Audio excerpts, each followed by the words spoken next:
I'm Heather Vale. And I'm Dr. Steve G. Jones. And joining us today is Marshall Sylver. Hello. The millionaire maker and the greatest hypnotist of all time. Both of those being trademarked, by the way. And we're in his house. You're at Prosperity Palace.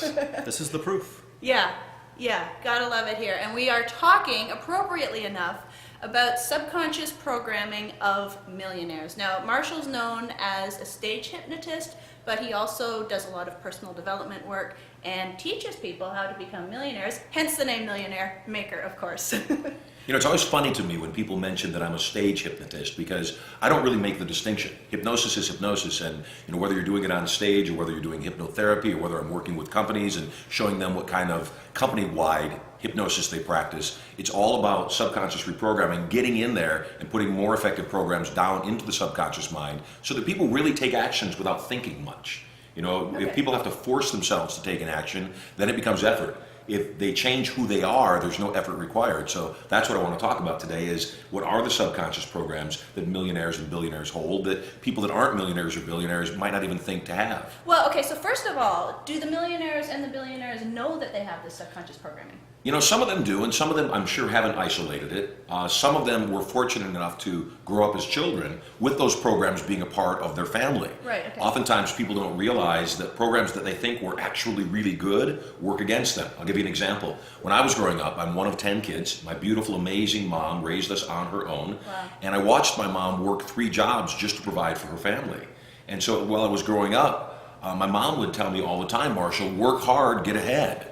Well, one of the beliefs that most people have is that if I work hard enough, I'll finally become a millionaire or I'll have financial security. And the fact of the matter is that's just not true. I watched my mom work 3 jobs to provide for her family. I watched her almost kill herself. And in my late teens and early 20s, early work life, I did the same thing. I thought if I just work a little harder, if I sleep a little less and put another hour in, I'll get ahead. Yeah. And the fact of the matter is those that think govern those that labor.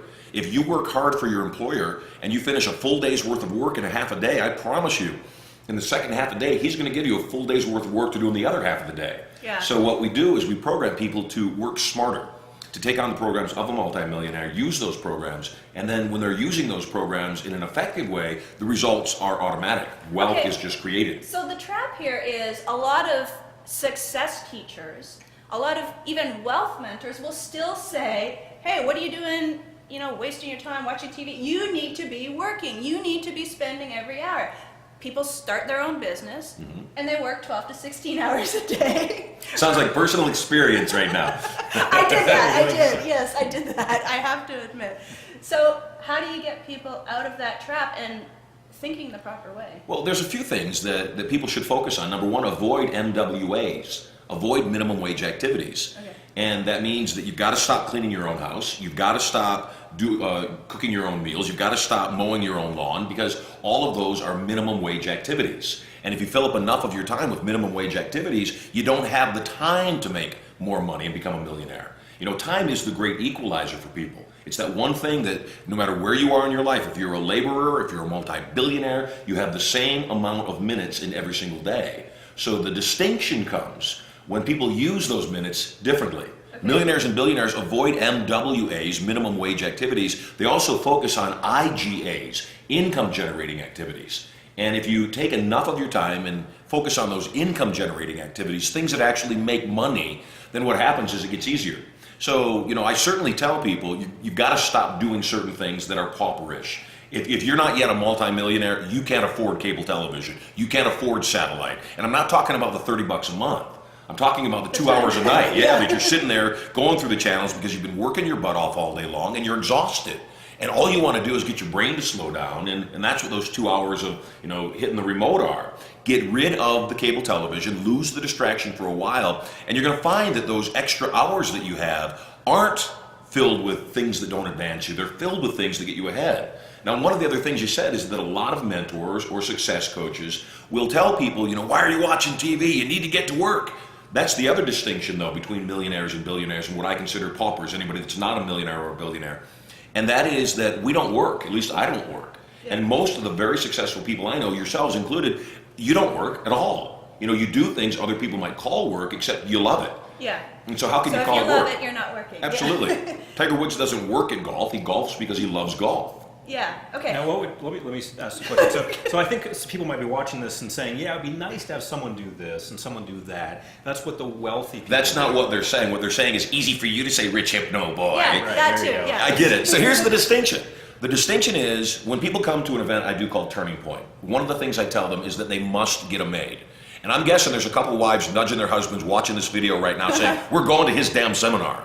Except you don't have to have a full-time maid. You can get a maid for 2 hours a week, pay them $40, $20 an hour. And in those 2 hours, because that's what they do, they'll clean, they'll organize, they'll do more in 2 hours than you do in 20 hours because it's not your job, it's not what you do, nor is it your focus. So if you only got a maid for 2 hours a week, spent that $40, then what happens is you gain 20 extra hours now that you could be doing other things. Okay. I see how you did that. So that's $4 an hour. You couldn't possibly, you'd have to be brain dead not to be able to find a way to make more than $4 an hour with those extra times. I like it. So Okay, that so works. here's the next question that comes to mind. So I am paying a maid for 2 hours. Mm-hmm. Okay, that's the first mental stumbling block to get over. It's like, oh, now I'm going to actually pay someone to do something that I'm perfectly capable of doing. Well, it's a And you better told better us I question. leverage. It's a better question. The question is, what's the highest and best use of your time? Well, that's what I was going to ask is, okay, once I freed up this so-called 20 hours that I somehow leveraged out of 2 hours, which is brilliant. I'm that way. Now what am I supposed And to modest. be now what am I supposed to be doing with that 20 hours that I've just freed up that you called IGA? What kind of activities make an IGA? Anything that can be translated immediately into money. So in other words, I'm a speaker, I'm a hypnotist, I'm a trainer. An IGA would be me in the process of speaking, training, or entertaining people. Okay. So those things are things that translate into money. If you're watching the video right now and you already have a business, you already have a profession, bottom line is no money is made until something is sold. And so that's the thing is if I had those extra hours, I'd say, okay, what could I sell and to who? What could I sell, meaning what's my product, and where is my target-rich environment? And a target-rich environment is defined as someone who not only would want my products, because it's a waste of time attempting to sell my products to somebody that wouldn't even want them, and then secondly, do they have the money? Because if I'm offering my products up to people that really want them, but they don't have any money, it's still a waste of my time. Right. So the first thing I do is I look for a target-rich environment. There are people watching this video right now that could certainly invest in additional training. I'm sure there's some people that could not, that they're so far down, they need a few legs up, which is why you guys do series like this, is to help people get moving. Right. The bottom line, though, is unless people master the art of irresistible influence, they're dead in the water anyway, no matter how great their product is, unless they can find somebody else that actually knows how to sell. Okay, so we're going to talk about irresistible influence in another section.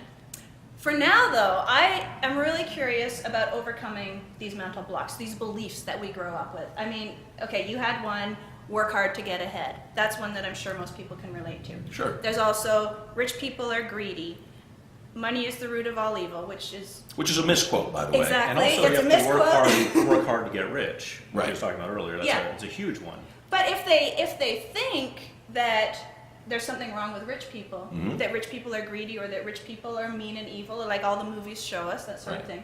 Not all the movies show So- that. You watch Right, different right, movies right, than me, right. maybe. The mass movies. The I think we find what we're looking for. You know, and I Okay. think that if people want to find mean and evil, wealthy people, they can find them. Right. And, That's and- easy to find. Absolutely. and it's just as easy to find broke, angry, mean criminals, too. True. So it's money's got nothing to do with the equation. We find what we're looking for. Right. I know a lot of very wealthy people that are extremely kind people, very philanthropic. Yeah. And I know some very, very kind, very poor homeless people.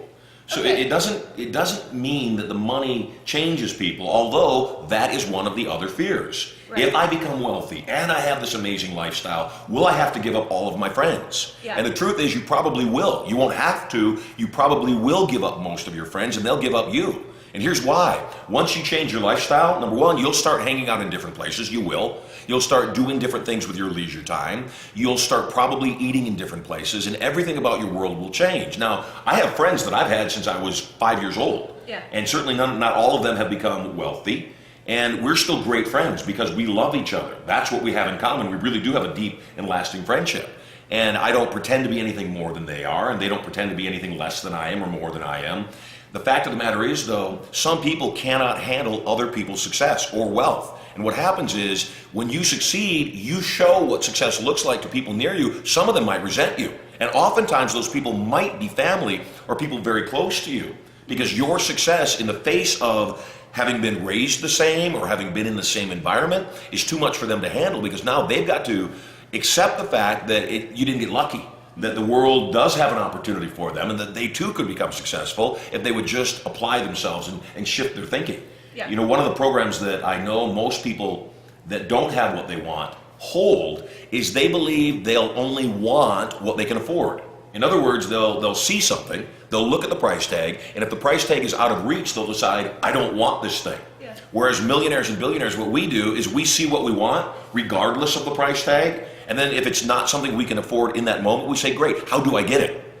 The other big distinction in programming that people that do really well financially have, that people that don't have, is we never ask how much does it cost. That's not the first question that occurs to us. Okay. The first question that occurs to us is how much could it make us? You know, if it sells for $1 million and I've only got $10 in my pocket, yet it's something that could make me $10 million, you can bet I'm going to find a partner to go in with me on that project financially and share the extra $9 million profit with. But what if it's a sports car? What if it's a sports car? That could have value. I'm reminded of a quote, which is, a fool knows the cost of everything and the value of nothing. Okay. So it has value. Well, that was a good Right. question. So what you just said, what about a sports car? My great friend Robert Kiyosaki says something in Rich Dad, Poor Dad. Yeah. And one of the things that he says is only invest in income generating assets. Okay. Makes sense? You buy real estate, it appreciates, you make more money, you buy stocks, they appreciate. Most people that don't understand economics see it that way. Mm-hmm. I don't. I see it in a way that says, buy whatever you want, including the sports car, including the Rolls Royce that's parked in my driveway right now, and then monetize it. Figure out how to make that thing make you money. I'll give you an example from one of my students. Okay. One of my students came to me. He had a water purification company. He came to my seminars, and he was doing okay. He was getting by, and he bought a $30,000 one-on-one coaching session from me, 30 minutes. He bought the session. This is Wow. many, many years ago. $1,000 a minute. That's gotta be some good advice. I'll get you a tab. We'll get your tabs running right now. Yeah. So he sat with me, and in 30 minutes, we went over his water purification business. He had a number of salespeople, and he said, Marshall, I am absolutely being slaughtered in this market by people underbidding me. In other words, they're selling their water purification systems for less than me. Right. I said, unless your name is Walmart, don't ever compete on money. Never compete on price. I said, what I want you to do is I want you to go back, and the product that you're selling for $500 actually costs you $400. So you've got a $100 margin in there. That's your profit. I said, I want you to go out and sell that thing for $1,500, or better still, $2,000. That way your margins are greater, so you don't have to sell as many, number one. Number two, what most people don't realize is that everyone votes with their wallet. And so that customer that would buy the $500 water purification system is voting at that level. Some people won't buy it for $500. They won't even catch their attention because it's too cheap. And on the other side of the spectrum, if it's $2,000, they say it must be good because it costs more. And again, it's not what is, as Steve just said, it's not what something is worth, it's what the value is to each individual. Ultimately, all value is hypnosis. Nobody needs a $400,000 automobile to get from point A to point B. Right. My own opinion used to be any guy that needed a $400,000 automobile to get from point A to point B was making up for a shortcoming elsewhere. That was my belief. A lot of people think that. Until you drive one. And then when you drive one, things change. Yeah. Oliver Wendell Holmes said a mind once expanded cannot contract to its original state. That once you know new knowledge, you can't go back. Well, here's what I believe. A wallet once expanded will never go back to its original state. That once you get used to living a bigger life, you'll want that. And you'll figure out how to stay in that life. Okay. It's the same thing as saying your first million is the most difficult one to make. That once you know you can make $1 million, you can do it again and again because your subconscious mind accepts the fact that wasn't that hard. Why didn't I do this before? And even if you took all the money today on the planet and you divided it evenly amongst all the people, within 5 years, it would be right back in the same hands. Those that squander would keep squandering. Those that attracted and created wealth would attract and create wealth, and it would all be right back in the same hands. Okay. Are you listening, government? Are you listening? Just because I take a $500 water purification system and I say, hey, rich guy, it's worth $2,000. No. Doesn't make it. That's more not what I valuable. said. Okay. That's not what I said. Okay, so clarify. What I said is everything is hypnosis. And you went back and said you're going to sell it to a rich guy. I didn't even bring a rich guy into the equation. Okay, well, what I said was, clarify. let me back up. Okay. What I said was the perception of the value of something is often attached to the price tag. Right. The amount of care we give something is often attached to what did it cost us. Yes. I'll give you an example. I'm at my seminar, and there's a kid in the audience, and he says he plays the piano and he wants to be a professional musician. And he asked, "Can I play at your wedding?" And I said, "I don't know. How much would you charge me?"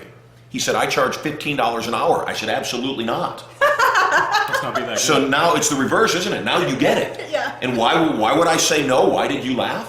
Because why would you pay a kid who only values himself at $15 Exactly. an hour? Don't ruin the wedding. Absolutely. So if I have my family here, and I'm not a water expert, I don't really know heads from tails, and a company comes to me and they say, "Hey, we've got this $500 water purification system, does X, Y, and Z," that might not catch my attention, especially if I know these people over here have a track record of selling the best water purification systems in the business. They don't fool around with the little stuff. I may not even know it's the same water purification system, and it may not make any difference to me.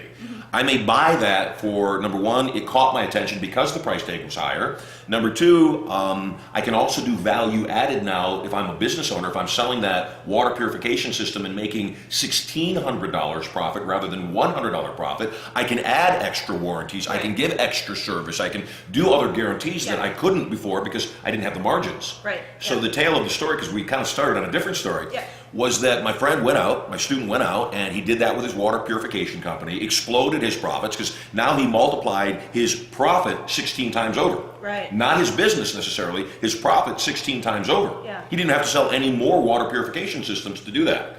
He sold his company for many millions of dollars, decided he wanted to retire to Northern California. He buys a ranch up there. In the military, he flew helicopters, loved flying helicopters. So what do boys with extra cash do? They buy toys. Like helicopters. Absolutely. So he bought himself a helicopter to fly all over. And it was so much fun, he bought himself a bigger helicopter. Okay. And that was so much fun, he bought himself a third, bigger helicopter. At that point, the Was wife... he overcompensating for anything? I don't know, except we're going to come back to the original question of how do you monetize the sports car? Yeah. So the question his wife asked him was, why are you spending so much money on your hobby? Well, he's a clever man. He said, "Honey, it's not a hobby, it's a business." She said, "Really, what's the business?" Quickly thinking, he said, "Aerial photography and helicopter pilot training." And so what he did is he ended up launching the world's largest helicopter pilot training facility in the world. Wow. Ended up doing over $100 million per year during the time that he had the company, and then in turn sold the company. Right. Okay. So again, it comes back to the programs of millionaires and billionaires.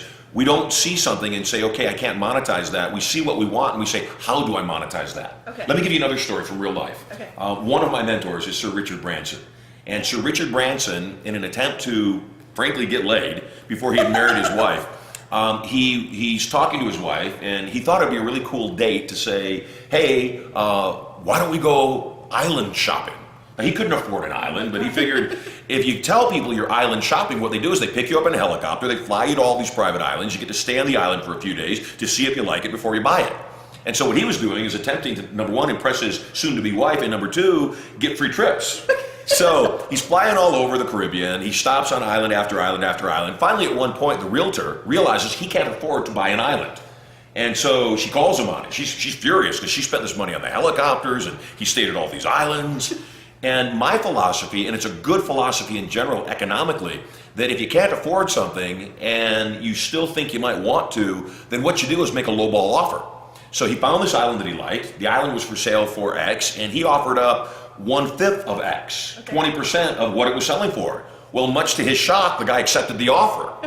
Well, now he's got a dilemma. He's now got an offer accepted. He still doesn't have the money for the island, except back to what I said before. He went out and found some partners, and he said, "Hey, I can't afford the island, except I'm stealing it. Would you like to partner with me, or at least loan me the money so that I can buy the island?" Now, he's bought this island, and he builds his home there. And if you have a private island, it's kind of foolish to be there all by yourself. It gets lonely. So what he did was he built additional huts there, additional housing units, places where people could come stay. So now Sir Richard Branson, owns Necker Island, 77 acres down in the British Virgin Islands, ironically, and he rents out the island on a weekly basis for $350,000. Well, that's $17 million a year. Wow. So not only does he have an island that he can enjoy with his family, he's also got a place where celebrities and all sorts of high-end people go to. Larry Page got married there.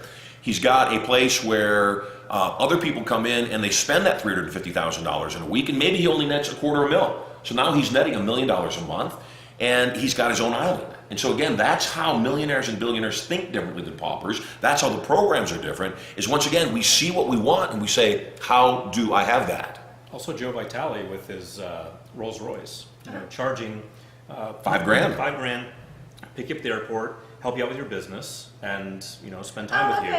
So he leveraged puts it the nicely. car together with a coaching session, Yeah, basically. yeah. Yep. Okay. I mean, he probably didn't have to, but that was a way to monetize it. Well, and same thing with this house. This is a 17,000 square foot house. I live here with my beautiful wife, Erica, and our two sons, Sterling and Maximus.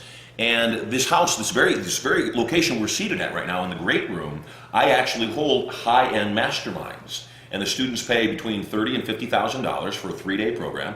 And they invest in it, and what I do is I help them monetize their businesses. Okay. And so, we've got a house that's an amazing place. I love living here. And yet the house has paid for itself many, many, many times over because we've done over 30 masterminds here. Okay, so consciously, everything you're saying makes sense. To the people watching, I mean, I don't see You mean any- to you? Well, to me... Don't let her project on I'm you. representing... Don't let her hypnotize you. I'm representing that if I get it, they probably get it.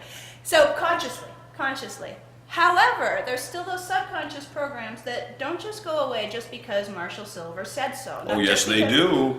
Oh, yes, they I do. agree with Marshall. Just because... Yeah, that's hypnosis. And again, that is it. Really? So just because you're telling them that rich people look at things in a different way... And you keep calling them rich people.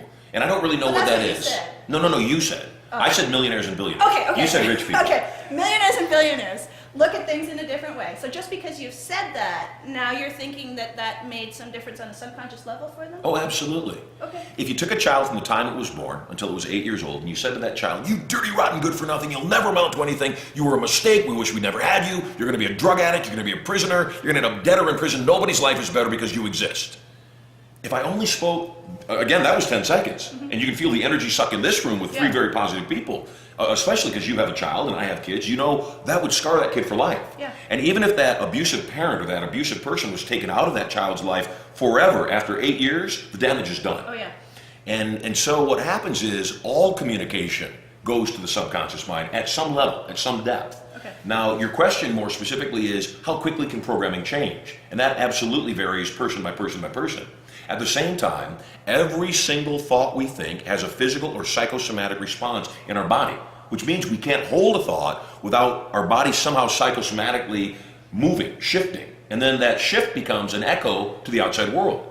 In other words, if you came here and hung out with me in the great room of Prosperity Palace and sat here for 3 days, I promise you at the end of it all, you'd want one. You really would. You'd go, "Oh my gosh, this is amazing. I want this." And if I also gave you a plan, a very specific way of making that happen, so that you didn't think I got lucky, so that you didn't think that maybe other people can have that life and you can't, and you finally just accepted that in order for things to change, you must change, then what happens is suddenly the person says, "Okay, maybe I was just misinformed. Maybe it's not my fault that I am where I am. Maybe I'm a victim of the programs that went into my mind from youth and now can change those programs because I'm identifying them."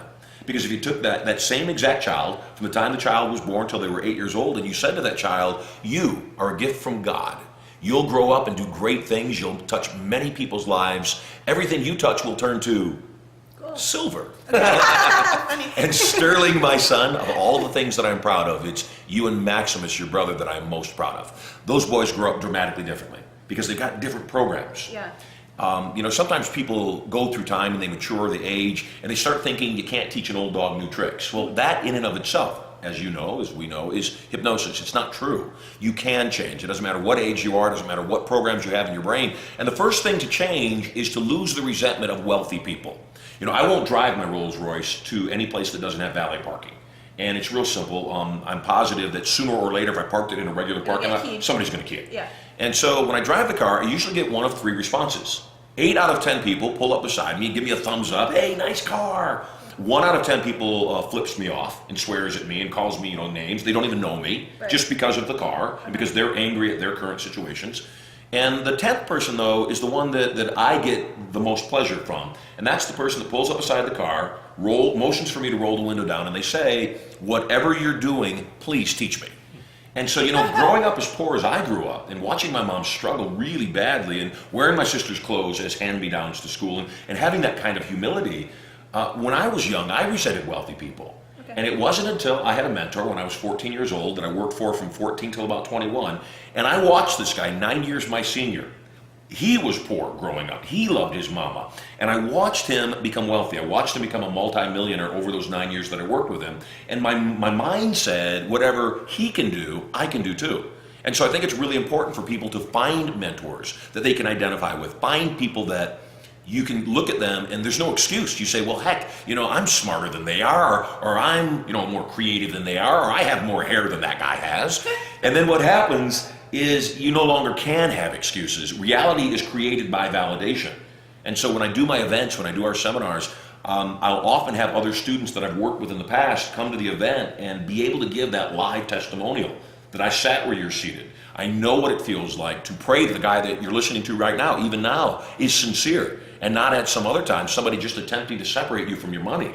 The bottom line is when you have a mentor that you can identify with, somebody that you can look at and say, I not only like their lifestyle, I'd like to live a life like that, I also believe that person could teach me because I can relate to them completely. Okay. I can't relate to Donald Trump. I've shared the stage with Donald Trump on numerous occasions, and I think he's an amazing brander. I can't relate to him though. My father didn't give me $200 million plus to get my career started. If he had, I too could have turned it into, billions of dollars. And I think most people watching this probably have a similar circumstance to me, that they started with little or nothing, or maybe even worse than nothing. And so when you find a mentor, and I'd love to help be that mentor, and I know everybody here wants to help you, the first thing is though, you've got to lose resentment. You've got to let go of any anger you have toward people that are successful. And instead of being angry, just say, what are they doing? And then secondly, in order to be mentored, to be taught, the student must be ready for the teacher to appear. So in other words, you've got to be moldable talent. You've got to be able to say, okay, show me, mold me, I surrender to you. Because unless you surrender, nothing changes. Okay.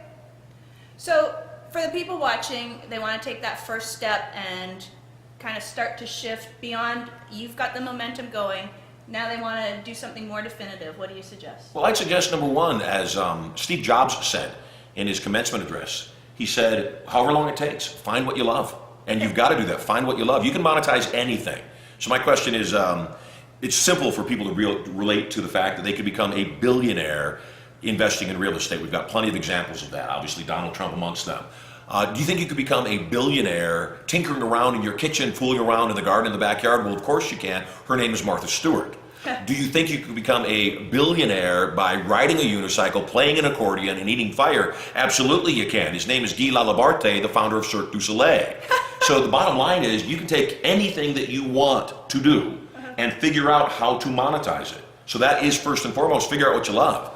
All of my seminars are based on one thing, and that is helping an individual live their life. And even though we help people become millionaires and multimillionaires, I never tell people what they should do. I show them what vehicles work most easily. Some are going to be a struggle. If I want to be a billionaire meditation expert, not only is it possible, because they exist right now, it might be a bigger battle though than say I wanted to buy and sell real estate, or I wanted to start an entrepreneurial endeavor or something else that might have a higher likeliness and speed of process to help me create my financial plans and goals. A lot of times when I tell people I'm a hypnotist, because they see me on, the Millionaire Matchmaker or whatever, they ask what I do, they say, well, what else do you do? Right. In other words, what do you actually make money from? Not realizing that my passion is what generates the money. Absolutely. Yeah. I can't tell you the number of people that have walked into this house or to my beach house and asked the same question, what do you do for a living? I'm a hypnotist. Yeah, but what do you do for a living? Right. What's your real job? Exactly.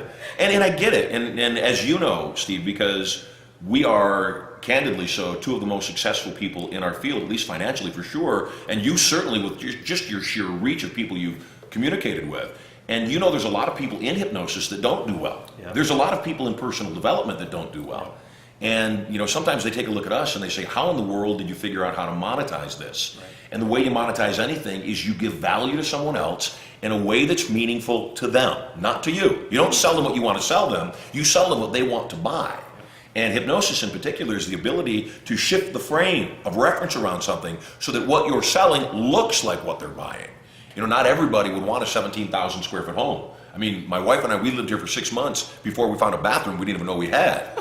And so I think that it's important for people to figure out what they want, what makes them happy. Oftentimes, I think people see other people living a certain lifestyle and they say, man, I'd like to live like that.